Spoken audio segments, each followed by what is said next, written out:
If you're a leader or an aspiring leader in the business of lifelong learning, you're in the right place. I'm Celisa Steele. And I'm Jeff Cobb, and this is the Leading Learning Podcast.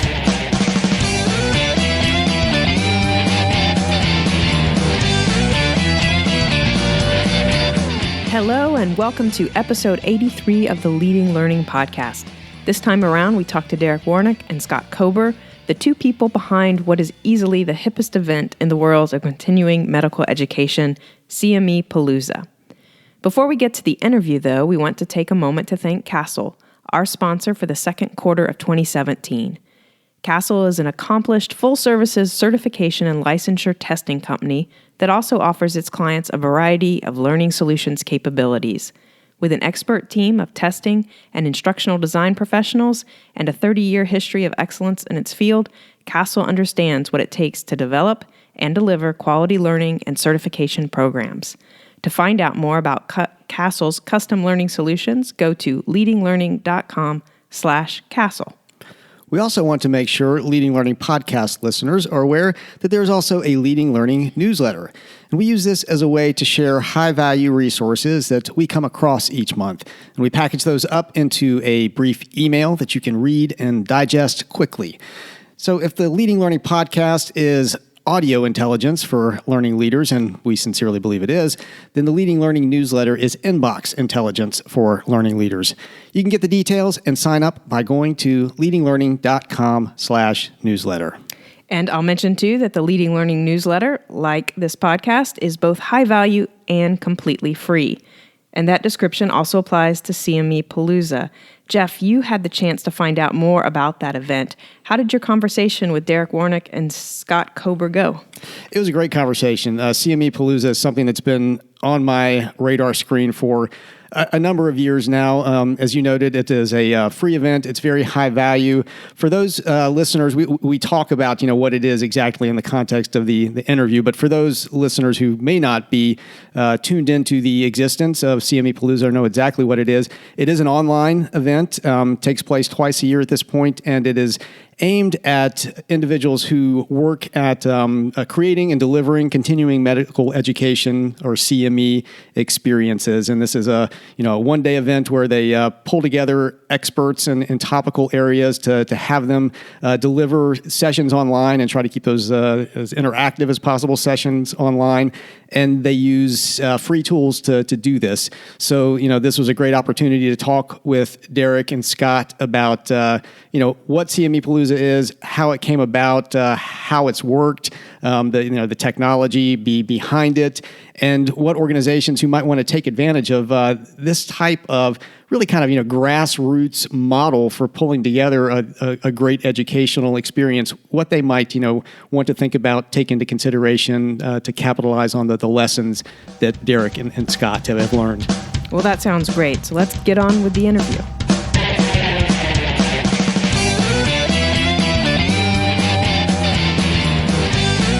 Hello, this is Jeff Cobb, and I am very excited about the show we have lined up for today.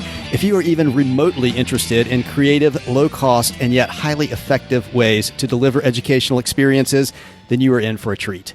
In this episode, we're going to take a close look at what I think has to be the hippest learning event in the world of continuing medical education, CMEpalooza. And you can find out all about CMEpalooza at CMEpalooza.com, and we're definitely going to dig into exactly what it is here in a minute. But first, I want to welcome the event's co-founders, Derek Warnick and Scott Kober. Derek and Scott, welcome to the show. Thanks, Jeff. And that's by far the nicest thing anyone's ever said about the two of us.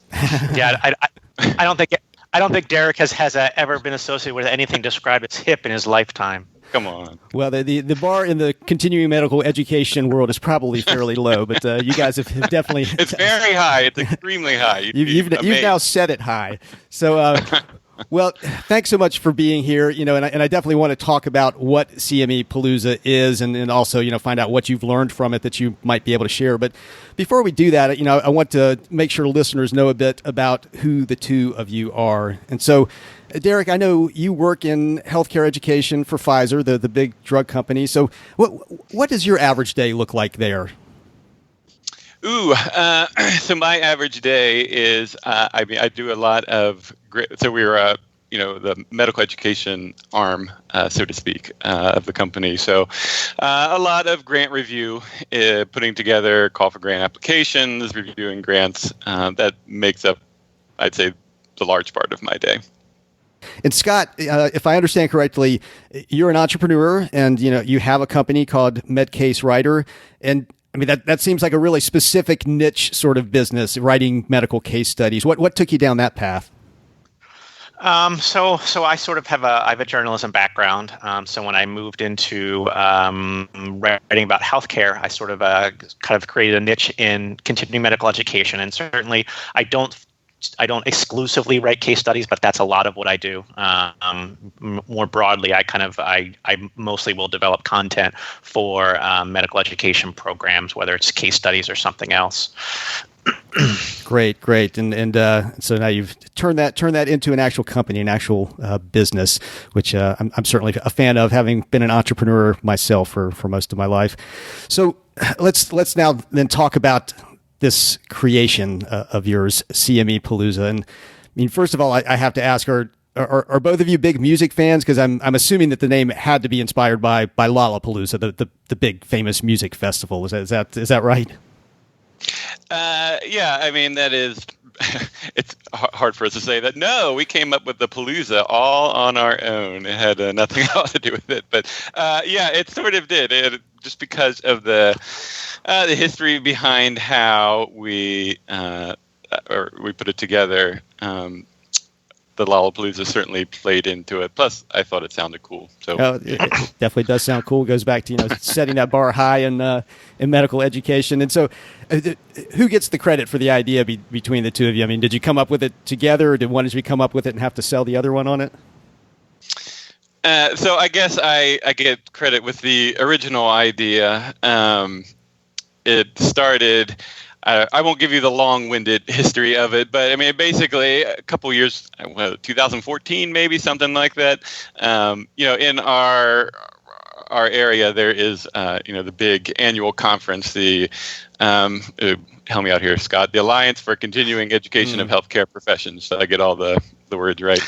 Close enough. Yeah. So that's the big annual conference every year. And as part of that, you can submit abstracts, and everyone or different people can present. And there I'd had a couple of years in a row where I was, they were gracious enough to accept my abstract. And then what I had in mind kind of got changed, from my original idea of what I wanted to present on. And I'd talked to a number of other people who didn't get accepted, and they were disappointed. And I started to think of this idea of how sort of an offshoot kind of conference where, people could just submit ideas and everyone could present, anyone who wanted to.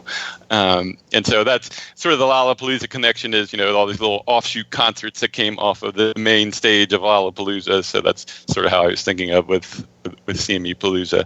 And so that the first time that I did it solo. Scott wasn't on board at that point. And basically I put out a call, anyone who wanted to be able to submit. The only rule basically was that it had to be something related to CME.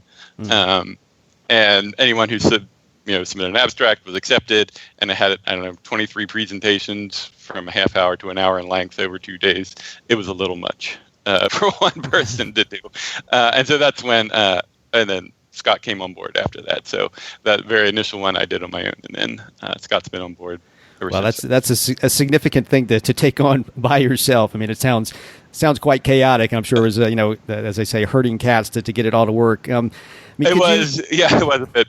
I'm sure. Could you take a minute for the uninitiated? And I think people are probably getting a sense of what CMEpalooza is. But I mean, what is the experience of CMEpalooza? What does it involve if somebody signs up? And this is an online event, I'll preface, focused on medical education, but beyond that, what is somebody going to get if they sign up for this?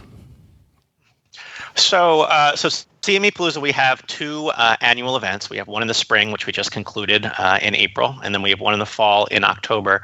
And so they are both full-day educational and I guess events. So typically we have 1 hour sessions. So we'll go from usually either 9 or 10 in the morning Eastern time until about 5 in the afternoon.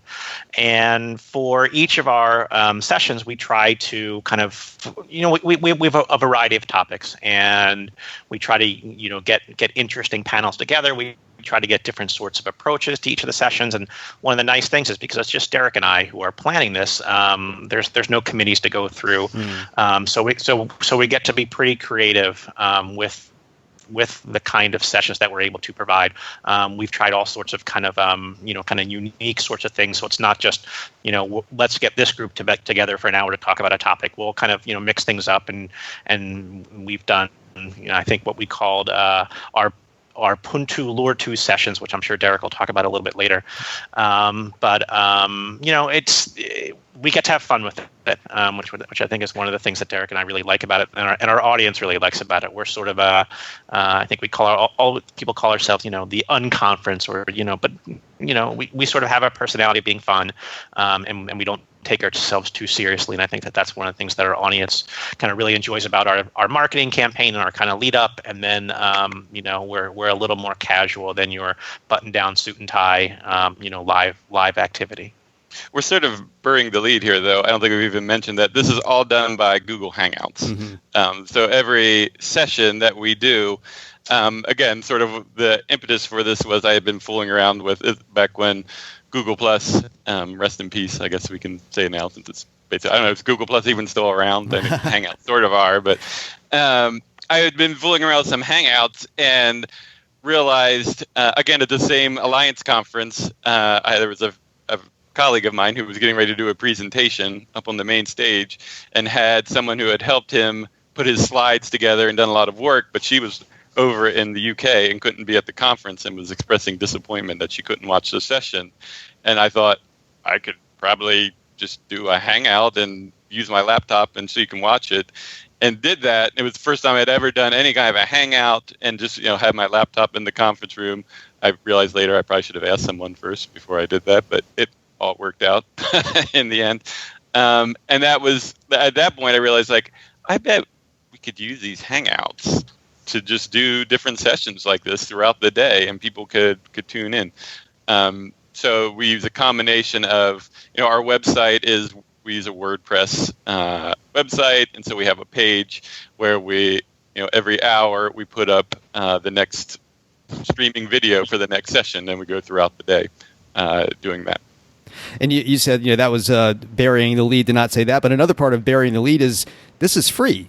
I mean, people don't have to pay to do this, right? That is correct. Yeah. Go ahead, Scott. I interrupted. Yeah. No. Yeah. I think that's always kind of one of our principal tenets is, it's free for anybody to watch. You can watch live. You can watch the archive version. We have every session since Derek started this on his own in 2014 is up on our website.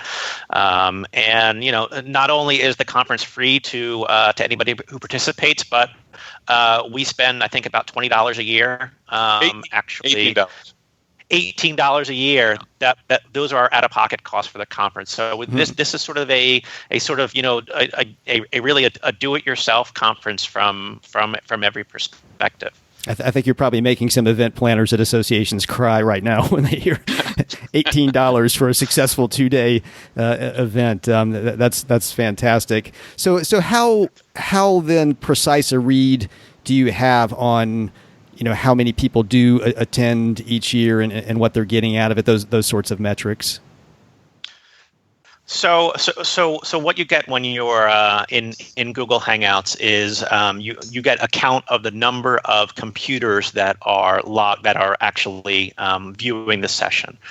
So let's say we'll get 125 computers that are viewing a specific session. That doesn't necessarily mean there's 125 people watching the session. We've talked to lots of folks who say they'll put CMEpalooza on in their conference room. People can come and go throughout the day. So there may be 5 people there watching, but that only counts as sort of one view for us. One of the nice things about Google Hangouts is it's synced with YouTube. So all the sessions, as soon as they're done, are automatically archived on on YouTube. There's nothing that we have to do to archive the sessions. So all we need to do to put the archives up on our website is to plop the YouTube embed feed onto the website, which is another really, really great value of using Google Hangouts for this kind of thing. Yeah, I think that is a great aspect of Hangouts, and a lot of people I don't think have really tuned in to that being one of the major upsides of that particular tool. In fact, I haven't seen it adopted as broadly as it might be for continuing education. Now, along with Google Hangouts, you do also make quite a bit of use of Twitter, if I'm not mistaken, and the hashtag. Is that correct? Yeah, that's sort of the tools that we use. We use. For our marketing, we don't have any sort of an email list, but we do have, so we use WordPress and we have the blog. People can sign up for the blog, and so every time we do any kind of a new blog entry, it shows up in their inbox. So we have, over 300 or so people who have signed up for the blog. We use Twitter, we use the CMEpalooza hashtag. We use it throughout the year just to give out little announcements, and then during the actual event, the day of the event, we'll use that for people to be able to ask questions as well as announcing, what the next session is and that sort of thing. We give 3 different options during, in order to sort of increase interactivity, or try to. We give 3 different options for people to be able to ask questions during the sessions. They can either tweet their question using the CMEpalooza hashtag. They can send us, we have a text line that we use to Google Voice number that we put together, and so it'll automatically send text but to both of us, so they can text and we've also, back in the old days when it was Google Hangouts run by Google Plus, they had a really nice Q&A app that you could use, which worked great. Then when Google Hangouts became basically YouTube Live, that they call it now, they took that app away, unfortunately. Scott, though, figured out a nice way. We use Google Slides, also has a really simple, easy way for people to be able to ask questions. So we use that as well. So we give them 3 different options for being able to ask questions. Even with that, people still find other ways to ask questions by leaving comments on the blog in random places that before they come to us, and we find these questions later on, like, oh, someone left a question here. So we're still fine tuning the process. All right, well, that's a good sign, though. You've got a crowd motivated enough to try to figure out how to ask that question, whatever it is. And so you've just recently completed the spring 2017 CMEpalooza, and we'll definitely point folks to the archives for that. And you just go to cmpalooza.com archive to find those, I believe. But what were some of your big takeaways from this year, and how did it compare to years previously? Well, I think one of the big things every year is, when you're getting a reasonably large group of folks together for any sort of video program, online video program, technology can be both an opportunity, and it can be a challenge. I think both Derek and I, this spring, this was probably our best year from the perspective of having limited kind of emergency hurdles to kind of jump over, last minute hurdles, getting someone's video feed working right, getting their audio feed to work correctly. I don't think we've you guys really both ever have day jobs, right? So this is we do kind of a labor of love, yeah. Yeah, so we do test we do a test with everyone in advance just to make sure that they have audio and video capabilities, and to try to forestall some of those emergency on day of problems, but they'll still crop up from time to time. But I think that we've done this enough, and sort of we know how to troubleshoot pretty well by now. So I think this spring was I think my biggest takeaway was I think we're now to the point where people are familiar enough with the technology. We have returning faculty lots of times, and even with the new folks, we're a little more savvy in sort of walking them through some of the issues that folks might have with the Google Hangout technology. Yeah, I agree. I would second that. That was sort of one of my big takeaways as well. The technology keeps getting better and better. I should stress too, for people who want to try this, it is actually really fairly easy to do. We by no means are technology experts. We've learned some things just because we've done so many of these. But honestly, the way we get our faculty onto the session is we call the Hangout, we grab the link, and we send it in an email to the people who are participating in the session as faculty, and they click on the link and come on. That's really it, basically. Some of although I will say there's some people that even that can prove to be a little bit of a challenge. So we do have to work with them some. Because we work in healthcare, we have people who are behind some pretty fierce firewalls, whether they be in, a pharmaceutical company or in a hospital setting. So we have to come up with some workarounds. That might just be that they do it from home instead of going into the office, or they use their phone and so they're on their wireless network instead of the Wi-Fi. But that actually worked. That we had one person who was just on their phone, didn't have their laptop.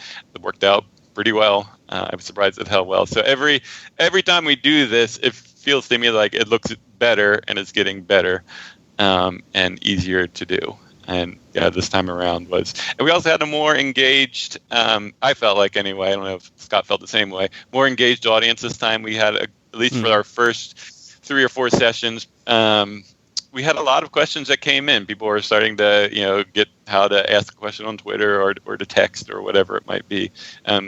Sometimes we had too many questions. It does every time. It never fails. As the sessions go on, people tend to wear out a little bit, and we get fewer and fewer questions. But this time, I would say, was probably the best that we've had. That's great. Interesting point that folks are engaged at the beginning, and it does tend to fade off a little bit. But at least they're able to go back later too and see the content, which I think is a great thing. Yep.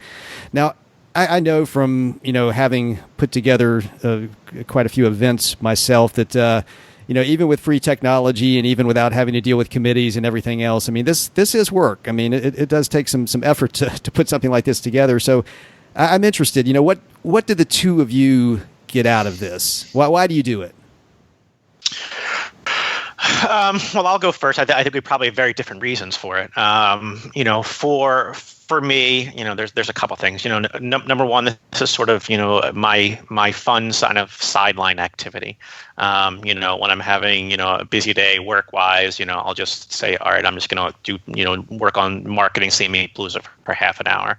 But it's personally, it's great marketing for myself and for my business. I've gotten a lot of work just by being getting my name out there and connecting with a lot of our faculty and getting to know a lot of people in the community. One of the things we haven't talked about is we do get sponsors for our events. So our sponsors do pay money to be associated with CMEpalooza. We promote our sponsors different ways. We always have sponsor events where people can win Amazon gift cards. We started that last year, so I think this was our 3rd time going through that. So I mean, financially, we do make a little bit of money. I mean, it's not a ton. But that definitely does help. I think Derek you just bought a new Corvette, right? Oh yeah. I think with their sponsorship money, a couple of them. Yeah. So I think those are sort of personally, the reasons that I'm involved, and I've got to put up with Derek, so that definitely right. There definitely is a cost involved with that. So. Yeah, when I first started this, it was an interesting time because I'd just been laid off from a previous job. So I had lots of time to dedicate. It was a good way for me to stay involved while maybe not working quite as much as I had been. But now the reason I keep doing it is because people seem to like it. We get really positive feedback. I like the niche audience that we seem to have developed. It is... we get lots of different people who participate, but in particular, people who don't always, it costs a lot of money to send people to conferences. Yeah. It's $1,000 reg fee. So when you have a big staff or even a staff, 4 or 5 people, not everyone is going to that conference.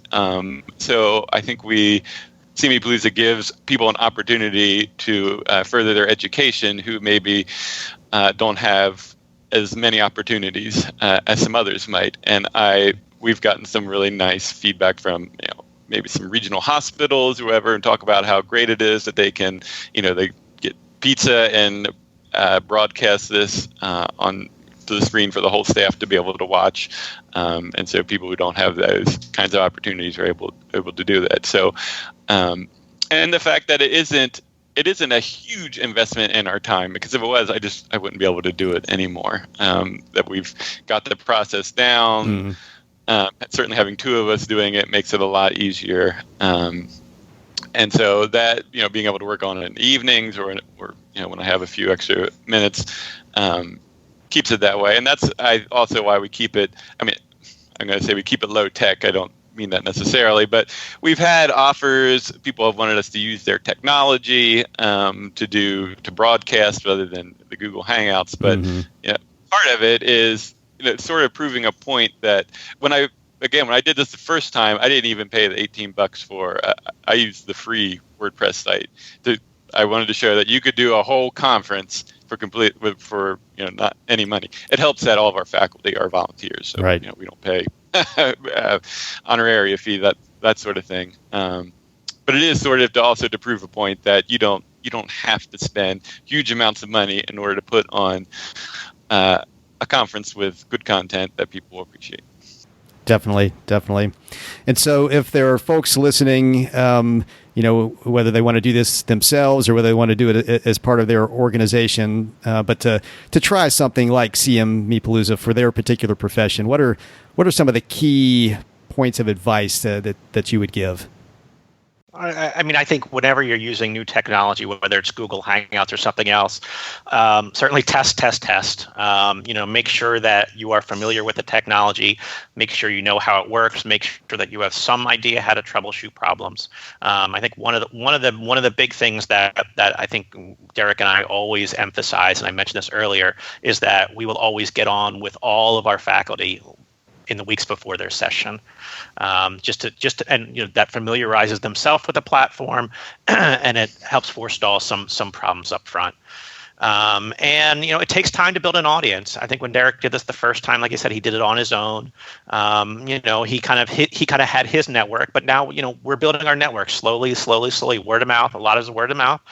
And we've sort of been able to sort of build a personality. Derek said people really enjoy it because we're a fun event.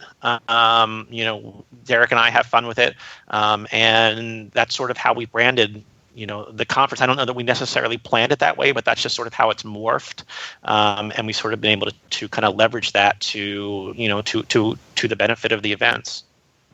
Yeah, I would say don't be afraid to fail, because you're gonna, no matter how well you plan and review your materials beforehand, something will likely there'll be some sort of a glitch. I mean, even the last one we did, not this past one, but I guess back in the fall, my laptop spontaneously shut down right in the middle of a session. Oh wow!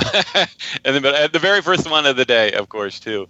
I got back on, was able to get everyone back on the Hangout, and we continued on. But things happen, and that's part of the reason we keep a little bit of a lighter tone as well, because if you're taking yourself so seriously and then something goes wrong, I think it just makes it exponentially worse than if you're already keeping sort of a light tone. Something happens, oh well, everyone just sort of shrugs their shoulders and goes on with it.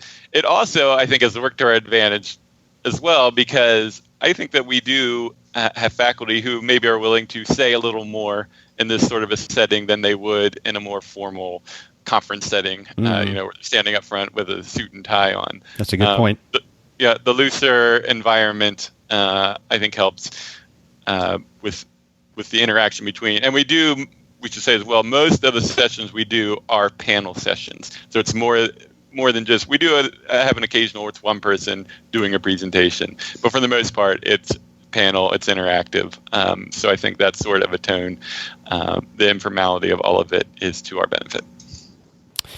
Well, that's great. And I think, Scott, I think you've made the point a number of times throughout the interview about, not taking yourselves too seriously, having kind of a sense of fun, a sense of humor about it. And I think that provides the context where you can take some of those risks that you're talking about, Derek. And I think that's probably a major lesson really for any individual or organization thinking about doing something like this, or just thinking about their education business in general. I think we all tend to get a little too serious, take ourselves a little too seriously. That doesn't mean don't be professional. You guys are obviously very professional about this, but definitely there is room to have fun while you are learning, and that's actually maybe a good segue to a final question that we like to ask everybody who comes onto the Leading Learning podcast, and that is, what are your own lifelong learning habits and practices? I mean, what do you do to stay on top of your game, build knowledge, build skills, grow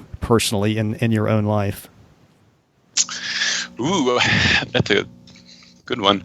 I would say for me, one of the things that I've done, this started, it's been maybe about 5 years ago when I really, maybe it's been longer than that, I'm getting old.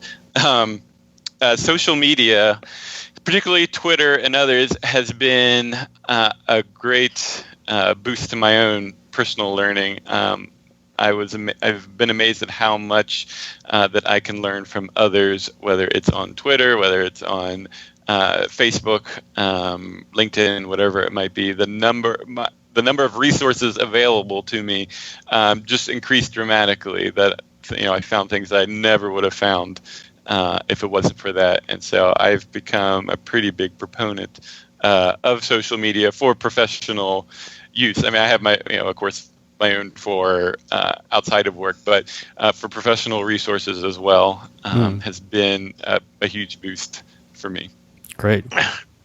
Yeah, and I have the one of the nice things. I live in downtown Philadelphia. I'm only a few blocks away from the main branch of the Free Library here, and my wife always kind of when I'll bring home a stack of books every time I go there, and my wife always looks at me like, what exactly did you bring home this time? And I just grab random stuff. One of the things I always emphasize to my son, he's 6, is always feed your brain. So read a lot.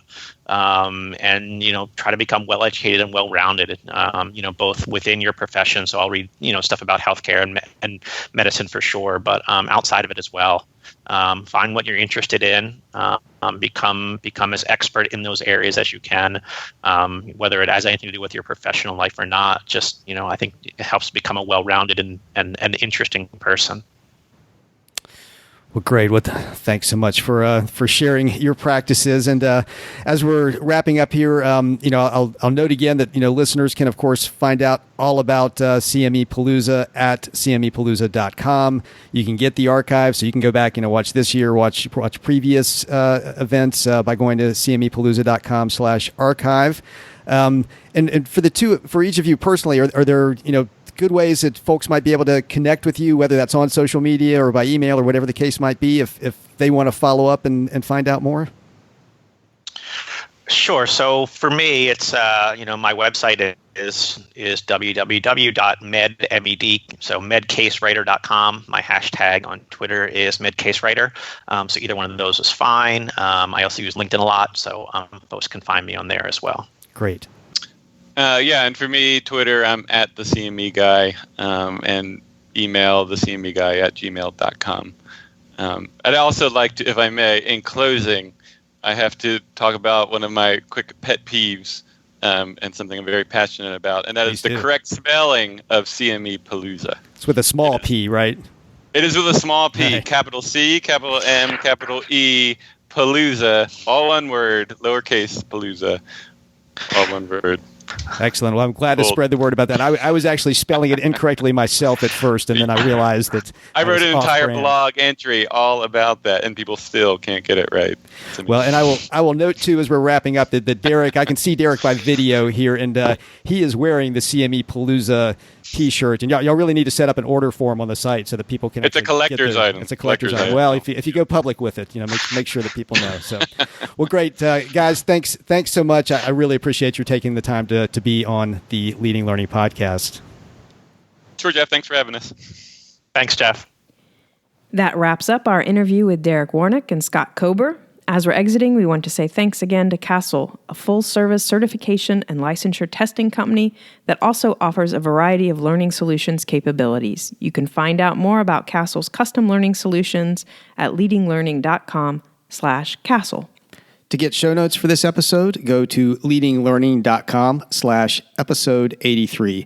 And while you're there, you'll also see the various options that we have for subscribing to the podcast. And if you're not already subscribed and you're getting value out of the podcast, we'd be truly grateful if you would subscribe. We would also be grateful if you'd take just a minute to give us a rating on iTunes. Go to leadinglearning.com/iTunes. We would really appreciate this, and it helps others find the podcast. Last but not least, consider telling others about the podcast. You can send out a tweet simply by going to leadinglearning.com/share. Or if you want to send the word out by some other channel, you can take the language in that tweet and put it into LinkedIn, Facebook, whatever your social media network of preference is. Thanks again, and see you next time on the Leading Learning Podcast.